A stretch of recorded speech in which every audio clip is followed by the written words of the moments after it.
All right, welcome to another episode of Conversations with Jim Penman as well, which is about the birth rate crisis problem and Jim's upcoming book. I'm going to talk about chapters and parts of the book as well for you to learn a little bit more about it before it's released. Now, next country we're going to talk about, which people quite often will see online, is Japan.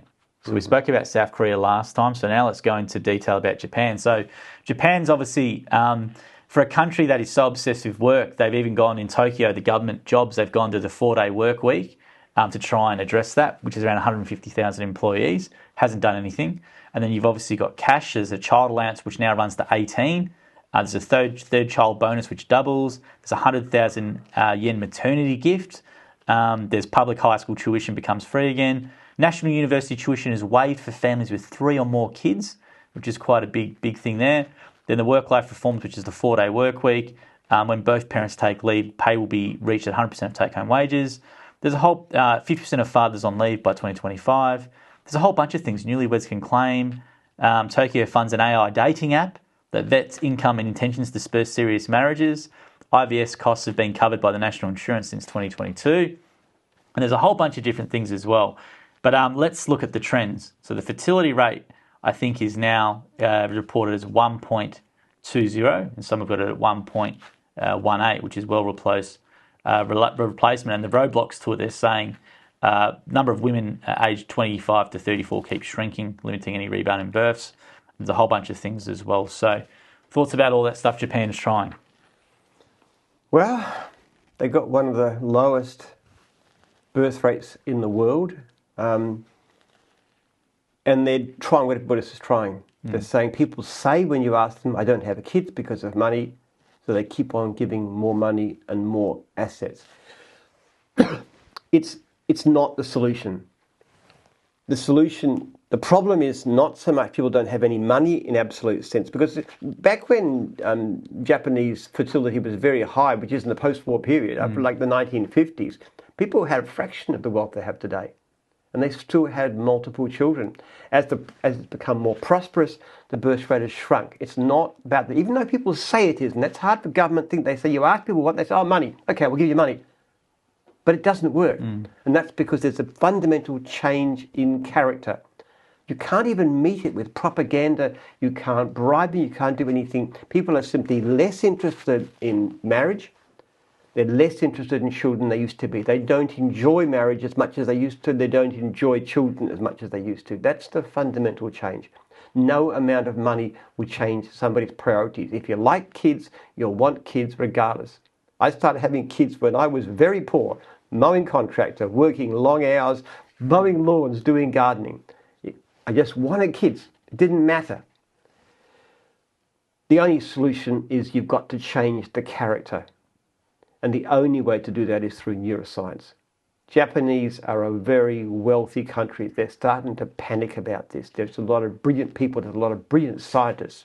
All they've got to do is to take a fraction of 1% of these futile efforts they're using to try and prop up the birth rate and put it into basic scientific research, basic neuroscience research, work out treatments, help people to change their character in the way they want to change them, because it'll make them happier, less anxious, more long-term thinking, less interested in drugs and so forth, better, more interested in community. They'll be better and happier people.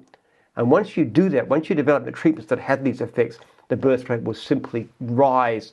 And the biggest problem you can have if you do this is that eventually population might start to grow so much that it puts pressure on the environment, and that's a different issue. That if you change the neuroscience, if you change the character, we could solve this problem and solve it quite quickly. Yeah, and Japan's very interesting because I've been in Japan, and it's everything you can buy as a service. So people, rather than having a boyfriend, can rent a boyfriend for the day, or they can go and get a cuddle session for half an hour, and all these sorts of things. It's quite a and a lot of the young people there, they've done a lot of documentaries on the falling birth rate crisis, and they interview these young people. They'd rather have a dog, or they spend more time following their idol around, or whoever it is. There's no interest whatsoever in it as well. As you said, you got the Japan government even doing the AI dating app. I think the big one for me when I saw it come out was the government doing the 4-day work week, because we know how obsessed the Japanese are with work culture. And that was sort of alarm bells saying how the government's going to the 4-day work week just to try and... Japanese have two attitudes. that are very characteristic of the modern age. One is it's all about money. It's not. It's about values. It's about character. And the second is that it's a sort of to do with a culture that governments have power. The governments can pass laws to make people. So in other words, if people don't want to get married, you have a dating app. The problem is it doesn't solve the problem is that people don't want to get married. They don't enjoy being married much. They don't look forward to it. They don't want children. You're looking at things that the governments can do, and people think governments are powerful, but in fact, governments are incredibly feeble in this kind of area. They can't change attitudes. And it's a massive concern because obviously the age, they live very long in Japan and in Korea as well. They live extremely long, and they're not a country which is many migrants. What happens when you've got a country where half the population is over 65? It'll happen too because remember the pyramid we were looking at with your stuff, and it's going to go rather than going like the top down, it's going all the old people here, and it's going to go like that. See, what people are thinking in Japan is that the birth rate's gone down to this level, which is just about half level of replacement, and the idea is to stabilize, is to bring it up. But in actual fact, what they don't realise that if you look at the changes in attitude, it's actually going to continue declining. The Japanese birth rate, if you don't do anything proper about it, will be lower. Within another 10, 20 years, they'll be having as few children as they do in South Korea, which is about 0.7. It's about a third of what you need to replace it. And it's going to go lower and lower and lower. It will not turn around because the attitudes behind it are actually becoming even more pronounced in the younger generation. And you can see this with opinion polls. You ask people about children, about family, the youngest are the least interested, the most negative. Yeah, it's quite interesting, and just that society in general. How I've been there, and you see everything is just a commoditized service. People can just outsource boyfriend role for a day, and then they want to do this and this. Yeah. And so it won't work. The governments are completely powerless. They can't do anything about it. Not unless they want to invest, take a fraction of a percent of what they're now doing in trying to prop up the birth rate and do something real. And the only answer is neuroscience. It can be solved. It's solvable. It won't even be expensive. You could give away far cheaper than all this stuff. I tell you, 99% of that money, use it on something useful. Take that 1%, take that fraction of a percent, put it in the neuroscience, and you have the problem solved. I just want just a question which is sort of related to this. Let's say someone from Japan listened to this and the government said, right, we want to try this with Jim. What does that extra money do for you? Is it just speed up so you can employ more people to do more tests, or what does it actually do? It just we've tested about 1,000 drugs looking at this effects. And we do it in brain cells. You put brain cells in little capsules, and you put them in, and then you look at the test. You look at the epigenetic changes and so forth. So it's much done by robots. Now, in this last couple of months, we've tested about 1,000 different drugs. Okay, we found 61 pretty promising candidates. When you've got those, then you start looking at those. You assay them again. You check them, and then you test them in animals. Now, you're talking about, and then you test them. Now, for example, it costs about $30,000 or $40,000 to do the basic animal test to see whether you get something real and whether it's not toxic. So we're not talking about a lot of money. We can test 20 of them and say 30, and that's like $1 million, which is a rounding out. That's the kind of thing you need to do. Yeah. And then you need to do things like getting scientists working on CRISPR, which is direct genetic manipulation, which is the golden answer is to actually go into the genome and work out ways of changing that. It takes money, but you're talking about, take records, probably $100 or $200 million would do it. We're talking about a tiny, tiny fraction of what's being currently spent by government in futile attempts to prop up the birth rate. Japanese could do it.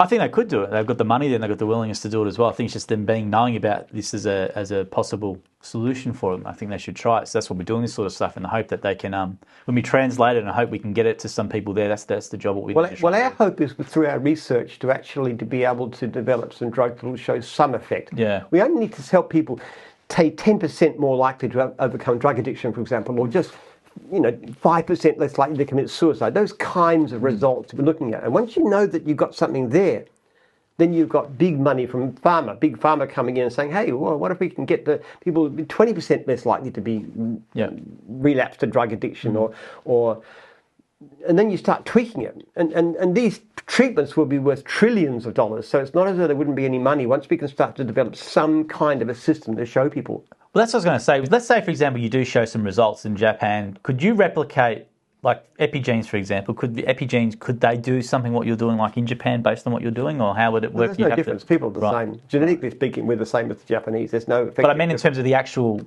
where the research takes place, do you reckon you could do it internationally, or you'd have to? Oh yeah. In fact, some of these tests we probably will do overseas. Right. There's other countries that are just as well suited or even better. No, Japanese could do that. We'll show them exactly what to do. We'll show them the drugs that we're using because we're not out to make a profit. We say, these are the drugs we're testing, these are the results, this is the epigenetic system we want, these are the pathways in the brain you want to look at, this is all our results. You take it and go for it. Set up an institute at the University of Tokyo and start working on it. It's just small amount of money. Now, just out of interest, is that something you're, like with what you're doing with research-wise, are you trying to actively seek out people in Japan and stuff to get this in front of them, or how does that sort of work? No, well, basically the idea is to reach enough people with the book that some people in power are going to be thinking, okay, we've tried everything else, it hasn't worked. Here's a fairly small amount of money by their terms that has potential to do this. So let's give it a try. Yeah. Let's just fund some labs. Let's just do it. We can show them it's easy to set up. There are lots of brilliant scientists in Japan who have knowledge in this area. Let's just put them into this problem and see what you can do with it. And I really reckon I'm very confident that we can achieve it. Well, thanks for your time today, Jim. And if anyone from the Japanese government or Japan's listening, please, jimpenman.com.au, send him a message as well. Birth Rate Crisis book will be out later in the year as well. Looking forward to this one because I think Japan would be in a prime position to do it, and they've obviously got a willingness to spend as well. So hopefully someone can take notes from that. So thank you for your time today, Jim.